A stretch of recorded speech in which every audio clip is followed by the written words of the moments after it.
I'm Peter Kaufman, and I was born to retire. Welcome to the Redirect Podcast, where we explore what comes after career. Real conversations about transitioning from the 9-to-5 grind to your next great adventure. Whether you're heading into retirement or simply redefining what purpose means, we're here to inspire, inform, and help you reimagine what's next. This isn't the end of the road. It's the start of something new. Hello, everyone, and welcome back to another episode of the Redirect Podcast. Today, we're going to have a conversation with Peter Kaufman, who is enjoying his retirement. But before we do, I got a question for you, Adam and Dale, about your perspective of retirement being one that is structured, planned, or one that is organic or free form. What are your thoughts? Wow. I'm 1.5 years into this, and I can honestly say that it's been very organic and freeform. However, I did, when I first kind of entered into my next 30, I really did kind of focus on wanting to get up every morning and wanted to say, I serve God, serve my family, serve community. And that was the only structure that I had, because I have now made it 1.5 years without committing to anything in particular. I'm still balancing a lot of different things. So I consider it, as usual, it's a work in progress, but I'm trying to learn new things, like golf, banjo, writing a kid's book. And, the golf banjo. Golf. Have you not played one of those before? I haven't. It's really exciting. But, leveraging my love of storytelling through doing this podcast. So, it's been very fluid, very organic so far, and I love that. So committing to something like every week or 2 days a week or anything is, not something that I've thrown my arms around. How about you, Adam? My perspective of what it will look like, I think, like most things in life, it's best lived in balance. I think some structure probably lets you be a little more intentional and set goals, and I want to accomplish certain things, but leaving plenty of margin for frivolity and spontaneity and relaxation and relationships, I think, is also really important. So my goal will be balance, to not be overly structured and not be just blown in the wind all the time. How about you, Curt? Well, I'm glad you guys are sitting down, because you're probably going to hear something from me that you're going to just fall back in your chairs. As we all know from the beginning of this podcast, I was in, plus my own particular journey that started 3 years ago, that I needed a plan, that I needed to be structured. I needed to have things in line. I needed to be able to do. And here I am, approaching my 3rd year anniversary of being away from career, and I've, in another season of life, that I am getting away from plan the work and work the plan. That's big for me. This feels big, yeah. It's big for me. I'm still trying to figure it out. I can say it, but it's hard for me to do. It's a change. It's a shift in personality to some degree, right? Your own personal operating system is... Exactly. I want to have a more organic perspective of this freedom of this time that I have now, as opposed to living by a calendar, living by projects. I want to be able to open my mind up to things and to learn new things. I don't want to overplan. I don't want to overschedule, because that's what I've been doing for 3 years. Or 40. Well, that's right. There you go. 43 years. You're exactly right. And, I've said this all along, that I'm becoming more aware of things in front of me, which I am, but I'm not necessarily doing anything with it. So I want to learn new things. I want to be exposed to new challenges. I want to be open, and I got to get away from this calendar of mine that's running my life, because the seasons I've had prior to this have been not as relaxing as I'd like it to be. Does this qualify as a redirect? I think it's the definition of redirection. And what caused it? As you guys know, because we talk a lot, the previous season was extremely busy for me. Mm-hmm. And I had a privilege. The spring of 26. Spring of 26 was huge. I had a lot of things going on. And my wife and I spent 3 weeks on the road. We traveled 5,250 miles seeing the West. And though I flew over the West all the time in planes, I knew what the West looked like from 40,000 feet. but this was the first time I actually drove a car west of the Mississippi. And I got to see this beautiful country. I got to see this beautiful sights. And the phrase that I've used with you guys is that even though I saw these beautiful places, it wasn't the place that I was at. It's what took place in the place.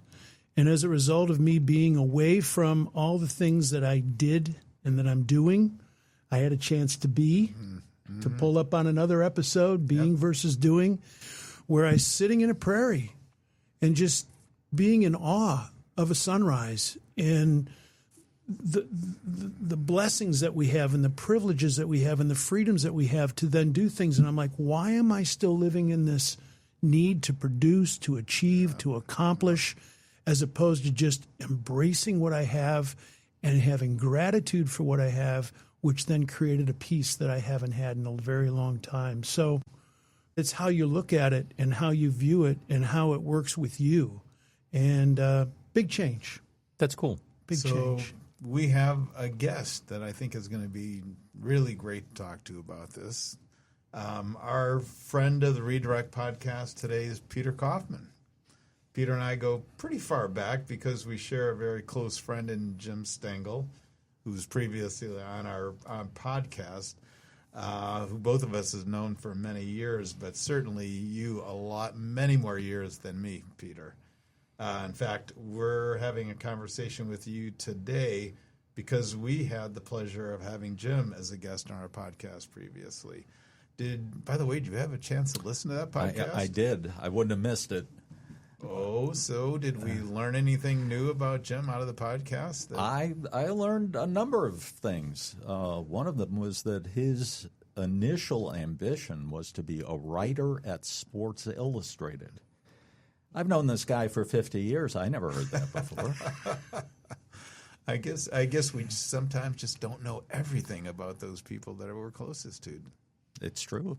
So listen, for our listening audience, tell us a little bit about yourself. Give us kind of that little bio. Yeah. First, I want to say that Curt is singing from my hymnal. I should have gone to your church a long time ago. Everything he just said. I had the image of a guy. I don't fish myself, but I had the image of a guy in a little boat by himself out on a lake somewhere, and he would probably say the point of being in a boat out on the water is to be in a boat out on the water. It's not to catch the biggest bass. You may not catch anything. The purpose of being out there for those hours is to be out there. Mm-hmm.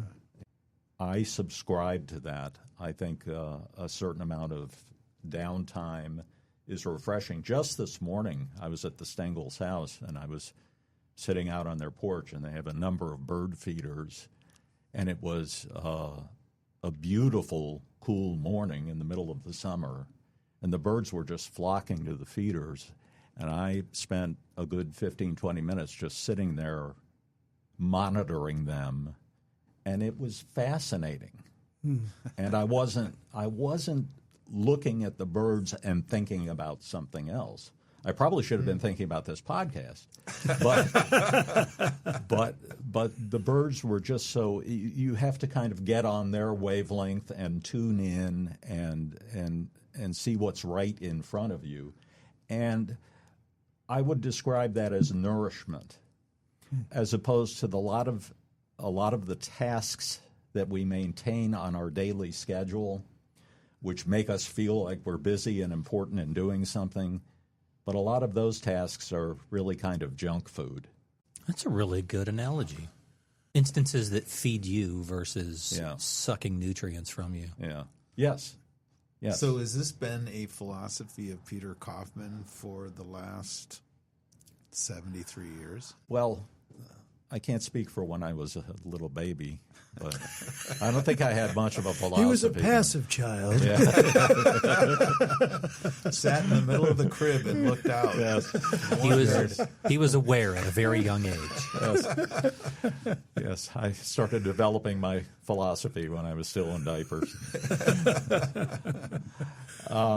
Yes, to some extent, I'd say that's true. I wasn't that social a kid.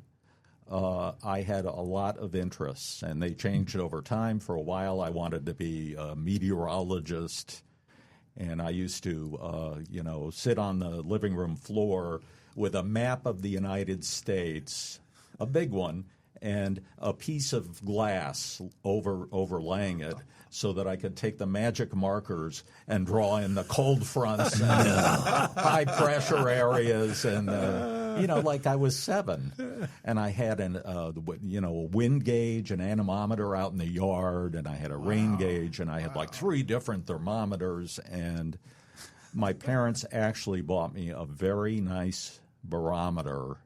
I grew up in Florida, but on the East Coast in a little town. And they had to go all the way across the state to Tampa, to the best department store in Tampa, Moss Brothers, to find that barometer. And I know they couldn't afford it, but somehow they scraped together the coin to get this barometer.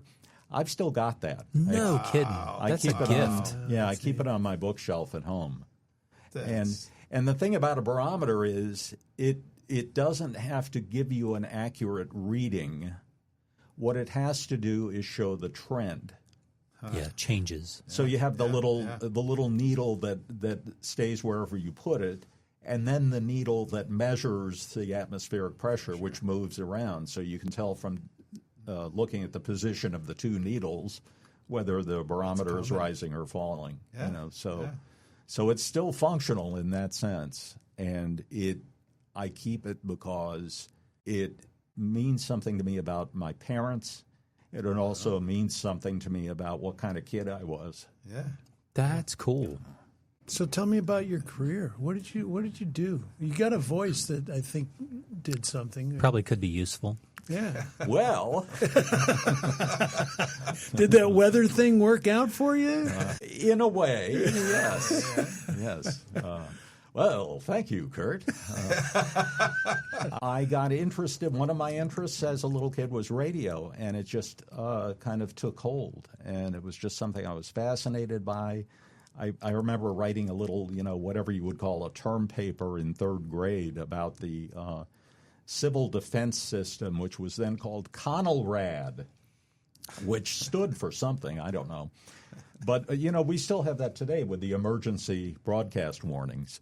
So I listened to a lot of radio, and I just found it fascinating. And I also was very interested in music. So I started thinking, gosh, maybe I could be a DJ someday when my voice changes. And it did. And Lo and behold. And I was able to get a job at a local radio station. This, again, was in Florida on the East Coast, near Cape Canaveral. I was so young that my parents, it was obviously a weekend job because I was 15, so I was still just starting high school. My parents, this was a daytime radio station. It was on from sunrise to sunset. So I had to get to the radio station about half an hour before sunrise. And the radio station was a good 15 miles from where we lived. And my parents, this is another story about my parents. I signed the station on, at sunrise on Saturdays and Sundays and worked until noon. So they had to get up an hour before sunrise on Saturday and Sunday. Think about that. Their days off.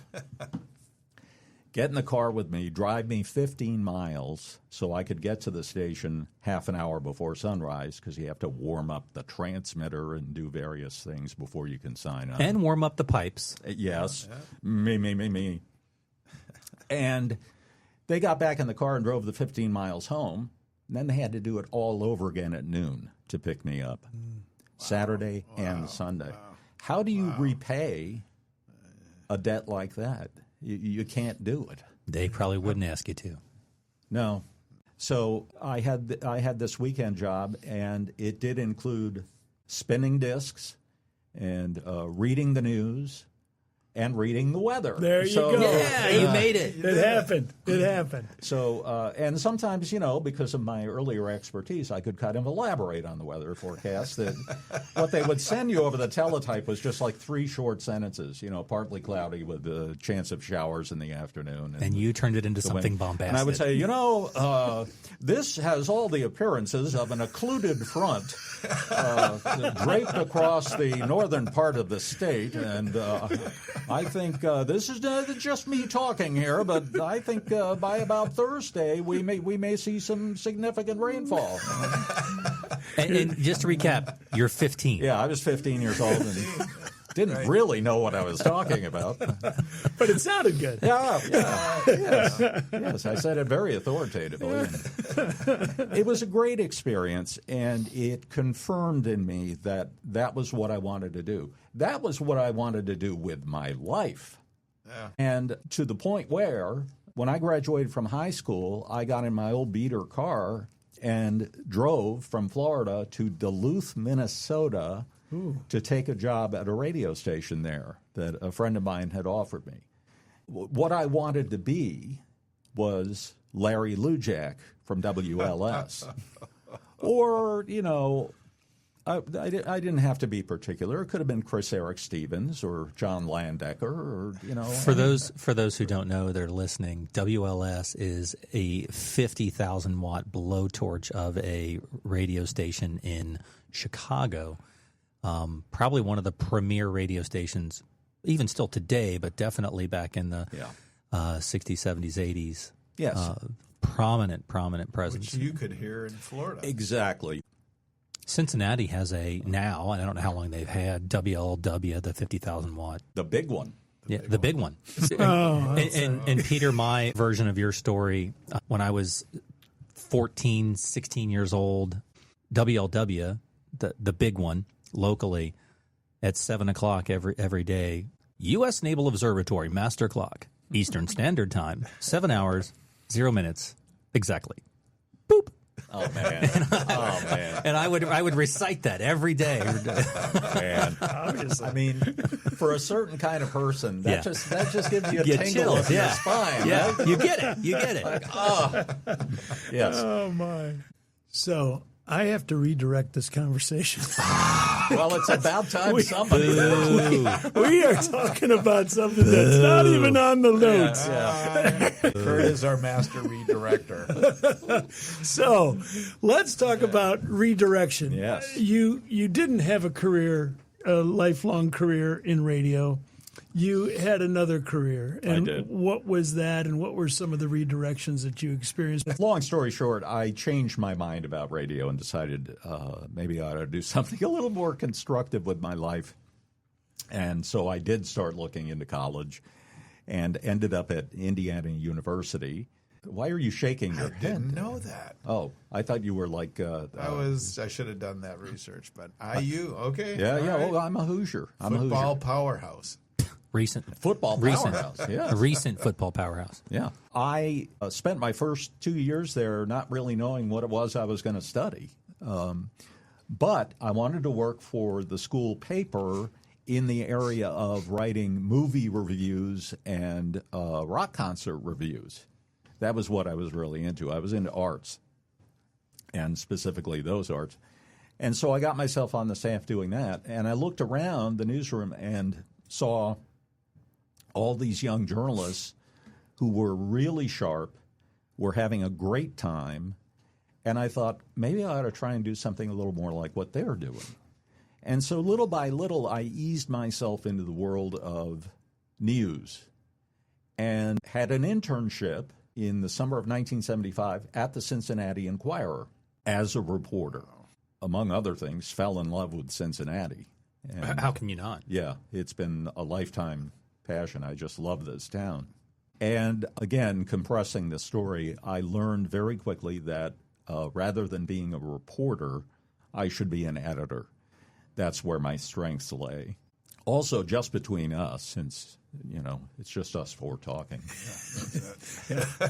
I will say as an editor, it's the reporters who do the hard work. They start with nothing. They start with a blank screen. The editor is waiting at his desk to receive the work of the reporter who started with nothing and made all the phone calls and knocked on the doors and did the research and wrote this thing. And maybe it needs a little work. Everybody's first draft needs a little work, including editors. And they send it to, this is the way I like to tell, the people say, what does an editor do exactly? They don't really understand that.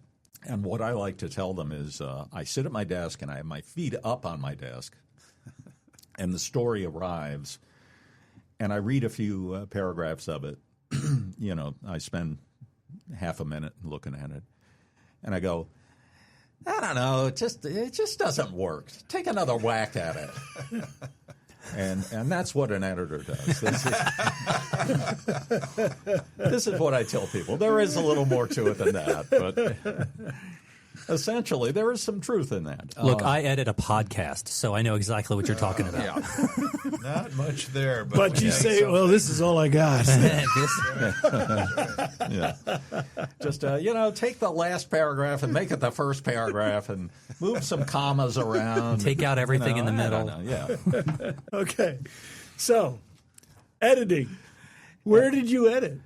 This was another redirection. When I got out of college, particularly after having the internship in Cincinnati, I wanted a newspaper job. And I looked all over. And somebody else, I think Dale, it was you who was saying recently that getting out of college in 1975 it was hard to find a job. Yeah, right. Man, that was true for me. I tried newspapers all over the place, and I still have my rejection letters. I think it's a good idea to keep them. Humbling. Yes, it keeps you grounded. It really does. And so, luckily, and it really was luck, I got a job with Time Life Books in Alexandria, Virginia. They were moving the books division from Time Life in New York down to Alexandria. Yep. So, consequently, no, a lot of people didn't want to move to Virginia, and there were jobs open. And they were, I would say, hiring anybody with good diction. I mean, it was ironic that it was a lot easier to get on with Time Incorporated than it was to get on with the Richmond, Indiana Palladium item. But it was. That's where I met Jim Stengel, and our friendship commenced. And I spent about 5 years there. There were a lot of old Time Incorporated editors. I learned a lot from them, but I missed the newsroom. This was the Carter administration. There was a lot going on. And then the beginning of the Reagan administration, the assassination attempt on him, and I just thought, man, I'm working on books about the Old West, and I'm working on books about World War II, and I really would rather be involved in current events. So, talk about a redirect. I tried in my arrogance to get a job at the New York Times, and they said, "Go away, kid. You have no experience. Get some experience, and maybe someday." Get away from me, kid. You bother me. Yes, that was essentially it. And so I had a friend who had recently, a friend from college who'd studied journalism, and he'd gotten a job at the Kansas City Star, and he said, "Listen, this may not be what you're looking for, but there's a job on the copy desk. You can be a copy editor." I said, "That's exactly what I'm looking for." And I took the job. Now, what makes it a redirect is that in conventional terms, it made no sense because I took a pay cut of 1/3 to take that job. Time Life paid well. It was very cozy and comfy, and we all called it, the velvet handcuffs because they made it hard for you to leave. But I left because I wanted to work in a newsroom. Well, it all worked out. I went from Kansas City to paper in Florida, the St. Pete Times. I went to Florida to pursue a personal relationship, and that woman was already down there working paper in Tampa. I got a job in St. Pete, drove down there. Immediately, 3 things happened. 1, the relationship dissolved, okay? 2, I found out I didn't like the job that they wanted me to do at that paper. And 3, I said, holy smokes, I'm in Florida again. I always said I'd never come back here. And I was really, truly miserable. This was a low point in my life. I called up the New York Times again, and they answered, and I said, you remember me, I'm the guy in the Time Life in Kansas City, and I go, well, I'm at the St. Pete Times now. And they said, oh? Well, it turned out that they had made many hires, the New York Times had, from the St. Pete Times. They were very happy with all the people they'd hired, and I think they had come to see it as a kind of farm team. Wow. From which they could pull people up. And all the rejection I had heard from them in the past suddenly vanished. Door opened. And they said, how would you like to come up and take a copy desk trial, which involves working on the desk for a week and, just working on copy and seeing how you do. And I said, how soon can we do this? So the redirect can come along when you least expect it. Yeah. I was my chin was on the ground. I was unhappy with every aspect of my life at that point. And look what happened. Yeah. And I ended up at the New York Times for 10 very happy years. And you were at the Philadelphia Inquirer. Yep. And you were at the Washington Post. The Washington Post. The Washington Post. Finished up there. 10 years there, too. Yeah. And that was during, what were some of the big events happening? Well, you were after those current events. Well, again, life goes in a circle. Yeah. I had started out at newspapers on campus to write reviews of rock concerts and movies. The Washington Post offered me a job in the style section, overseeing their coverage of Hollywood, overseeing their coverage of pop music, and overseeing their coverage of dance, which I knew absolutely nothing about. Fortunately, their dance critic was really good, and I didn't, feel the need to mess with her writing too much. So there I was at the end of my career with what I would have said 30 years earlier was my dream job. Again, it just fell in my lap. Right. We like to think that we are in charge of our lives, and I had a plan, and I did this, and I talked to all the right people, and I checked the boxes, and I made it happen. And if you really look back honestly, I think a lot of people would say it just happened. Yeah. I was presented with a choice, and I guess I made the right choice. I did that, but the opportunity just showed up. Time for a quick break.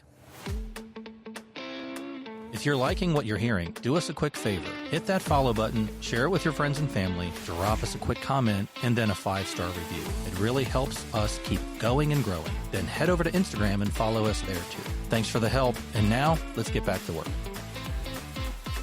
Yeah, I think there's so many more stories in life we all know of being in the right place at the right time versus I took all the right turns. Yes. So does this lead to your current enjoyment of your life right now, is that you just let it happen? Yeah, and I'm thinking about your opening conversation about the role of structure versus spontaneity in your lives now. Both in radio and in newspapers, I had deadlines all the time, not just daily deadlines, hourly deadlines. I had to really keep moving them along, like, Lucy in the chocolate factory on the assembly line, just Look really. it up, kids. Yes. I love Lucy. Her and Ethel are getting a job at a chocolate factory. Yes. Yeah. I'm betraying my age. Yeah, but I watched it too. Hey, there's nothing like black and white TV. Really, kids. So I think when I say I was born to retire, that's a little bit of an overstatement. But after 30 years of making deadlines, not just every day, but over and over again every day, I was ready to lay that burden down. And I felt like I had done pretty much all I could do. I had worked at the best newspapers I could find. I had a wide variety of experience. I had a lot of fun. Newspapers were fun then. They had budgets. Now they're all going out of business. I mean, my timing was really good. And I had planned in my head to retire about 2010. But in 2008, the Washington Post offered a buyout to anybody who had been working there 5 years. And I think there was an age floor as well, but I easily met that. And I thought, well, maybe I'm ready now. Now, here's what I want to tell folks about buyouts if you're working for a corporation. There is an axiom, and I have found it to be true. The first buyout is always the best buyout. The terms are going to be the best. They're going to be the most generous. So I took the buyout. A lot of people took the buyout. And on January 1st, 2009, the upper management kind of looked around at the wreckage and said, we can't get the paper out. So they hired a bunch of us back as contractors. Well, that's just the best deal you can make. Totally, because you're at a premium. You're double dipping. There was a while, few months, where I was collecting a paycheck and a pension check. Whoopee! Yeah. So people ask me, when did I retire? When did I stop?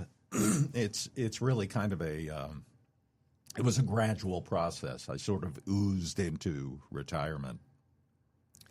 And I took another job to make some more income, but that was a short-term thing. And then I transitioned into freelance editing, and that lasted for several years. And then eventually I got to the point where I said, I'm not going to look for work. Like my LinkedIn profile, I haven't looked at it in years. You still live in Rhode Island right now. Yes. I moved from Rhode Island in 2018. But according to LinkedIn, that's where I live. And it's your picture from 2001. Well, I'm not changing that. I didn't think so. I mean, would you hire a guy with this face? No, I don't think so. So it was a very gradual process. I continued to freelance for several years, but it was more like word of mouth. People would hear that there was this guy available. And I just worked on things that interested me. It wasn't really for the money anymore. It was just to kind of keep my hand in and a little income, but mostly just to keep my skills sharp. And I'll still do it if somebody has an interesting proposal, but I'm not looking for it.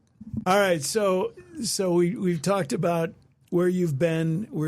Now I want to know where you are. Yeah. Okay, so you made that decision. You took the offer, the first buyout, and then you redirected yourself again. I sure did. So what does your life look like now?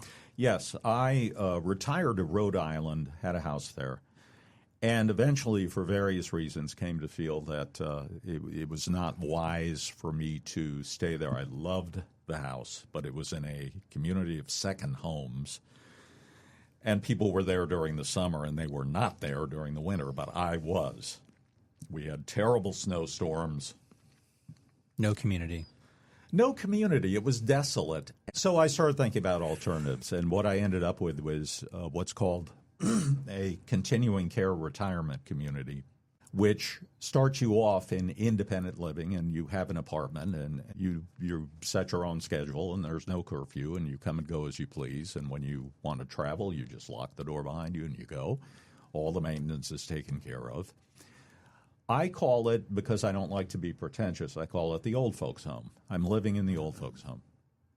If you need higher levels of care at some point, it's available to you right there on the same campus. If you need assisted living, if you need skilled nursing, if you need memory care, they have all of that right there. So you've made your last move. So I decided at age 65 that I had made my last move. And that's really young to be moving into a place like that. So that must have been a whole different acclimation for yourself as well. Yes, it was a big adjustment. I don't know what I expected, but I found right away that there were a lot of people in my building who were old enough to be my parents. I kept expecting to run into my own parents, when I went around a corner. At bingo night. Yes. Or mahjong. Yeah. So that took some adjustment, but I think that was good for me, and I learned a few things. And one of the things I learned was that there are people there at age 90 who can really bring you along in life.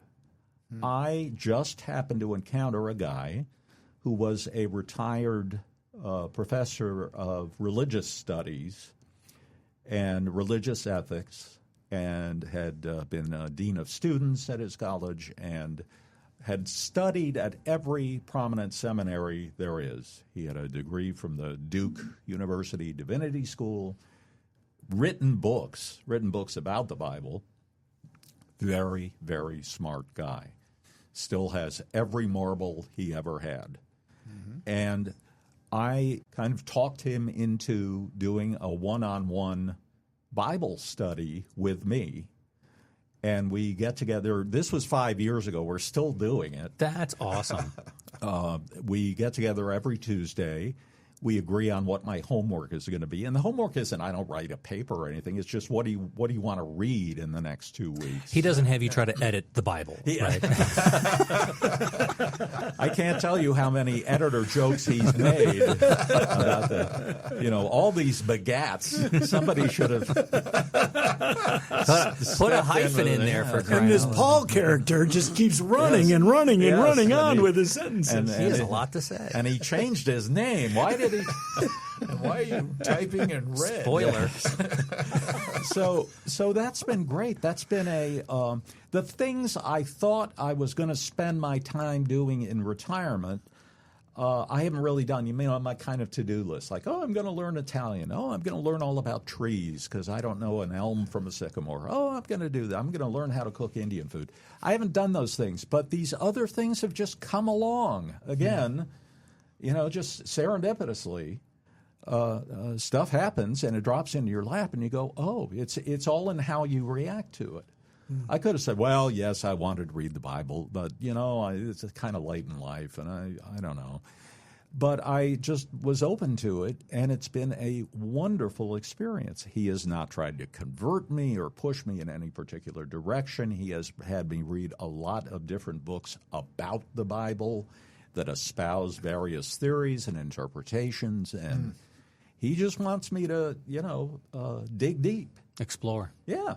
And create a relationship. Yes. Yeah. So if I didn't live at the old folks' home, this never would have happened. Yeah.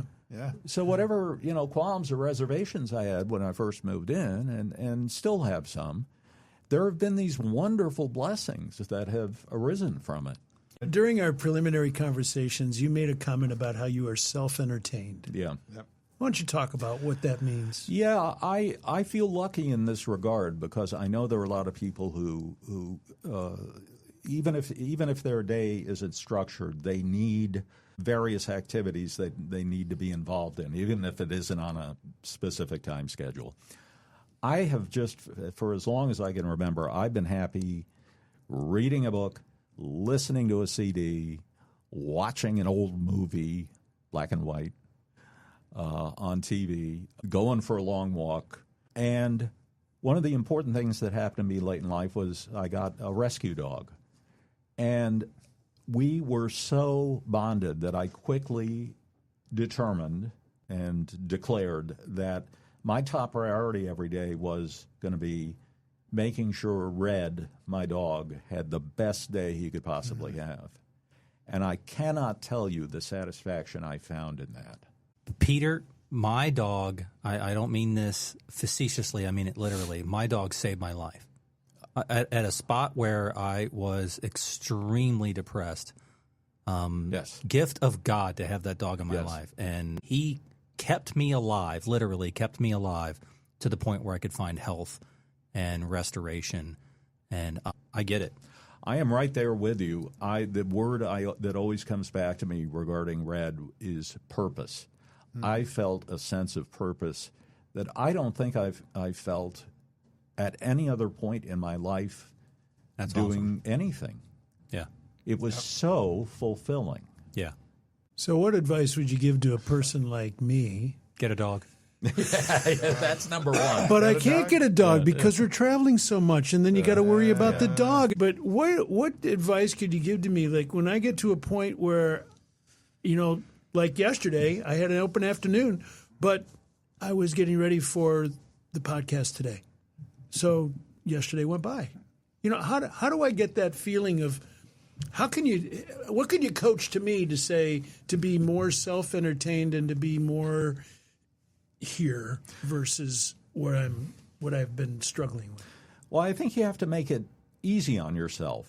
And the way you do that is by having a little talk with yourself and really identifying the things that give you enjoyment, give you comfort, give you inner peace, allow you to breathe more deeply. I'll tell you a quick story.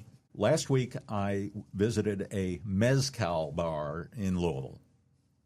A mezcal bar. Huge fan of the beverage. This place, you got to come to Louisville, and I'll buy you a drink. I'm getting my calendar out. Okay, good. This place is very unusual. It is both a mezcal bar, and also the whole front of the store is plants. People go in there and they buy plants, or they buy plants and sit at the bar and have mezcal. This guy knows everything about mezcal. He loves talking to the customers. There must be some plant connection. I don't know. But you walk in there, and the place smells magnificent because of the plants. And then you sit down, and you have John, who is the proprietor. You put yourself in his hands, and you say, make me a pisco sour. And I am telling you, if we had video here, I could show you a picture of me taken by the friend who was with me that shows a happy man with his pisco sour in his hand. So I don't want to speak for John, the proprietor, but I think at some point he must have said to himself, what would be really fun for me to do? And, I'm sure it's a job and a half. So he doesn't have to worry about filling up his days. Yeah. But he's clearly doing it. Who does a mezcal bar that sells plants? He clearly designed the thing that he and he alone wanted to do, and he's doing it. Yeah. That's the advice I'd give, is have a talk with yourself and, stop chasing the 10 o'clock meeting and the 11 o'clock meeting and the 3 o'clock meeting and the evening Zoom, and because you're not enjoying that anyway. Yeah. And find the stuff. It's now or never. Right? Yeah. As I mentioned in the beginning about this trip that I was on, one comment that my wife made to me, she says, okay, Curt, what are you going to let go?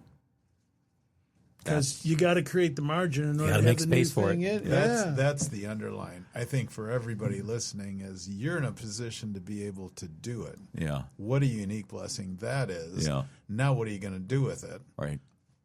Do something you love. Right. A perfect metaphor would be when I moved to this apartment. I was moving from a 1,900 square foot house to an 1,100 square foot apartment. I had to get rid of a lot of stuff. Yeah. What are you going to get rid of? You're kind of downsizing your life, or you need to. Not just your stuff. Yeah. Not just your stuff. And so what are you gonna leave behind? That's as important as you can't open the mezcal bar in the plant store unless you let go of some other things that probably aren't bringing you that much pleasure. What say you to that, Curt? I'm out. Are we entering another redirection? Yeah. Good night, everybody. It's been fun. See y'all later. We need to. I'm going to hang out with him and drink mezcal. We need to have Peter close us out. I know we really love doing it. We do want to say how much we loved having you, Peter. Oh, it's been a blast. I can't believe how fast it went. You told me I was going to feel that way, and I do. Yes. I've got to thank you. First of all, so happy that we had the chance to meet when we did years and years and years ago. Couldn't wait to have you on there. Thank you very much for sharing your story, and it's been a pleasure getting to know you, and I appreciate the words of wisdom that you provided me. Peter, a blessing. Incredible story to hear it. It's inspirational. Gives me hope for my future. And thanks to all of you for listening to the Redirect Podcast. We'd like to extend our heartfelt gratitude to the 1819 Innovation Lab at the University of Cincinnati for their incredible support and partnership making this show possible. If you enjoyed today's episode, you can find more of our content on Spotify and Apple Podcasts as well as Instagram. Have questions or want to connect? Drop us a line at info@redirect-u.com. We'd love to hear from you. Remember, there's purpose in your life, so find it and go do something about it. Hey, I've got one more comment. The Redirect podcast is presented solely for educational and entertainment purposes. We engage in an open, honest conversations about personal growth, life transitions, and the lessons we've learned through our own experiences. While we speak as experts in our own lives, we are not licensed therapists, medical professionals, or certified coaches. The content shared on the Redirect podcast is not intended to be a substitute for professional advice, diagnosis, or treatment. Always seek the guidance of qualified professionals for any physical, mental, or emotional concerns that you may have. We're grateful to share this space with you and hope that our stories inspire reflection and connection. If you're in need of more support, we encourage you to connect with a trusted professional who can help.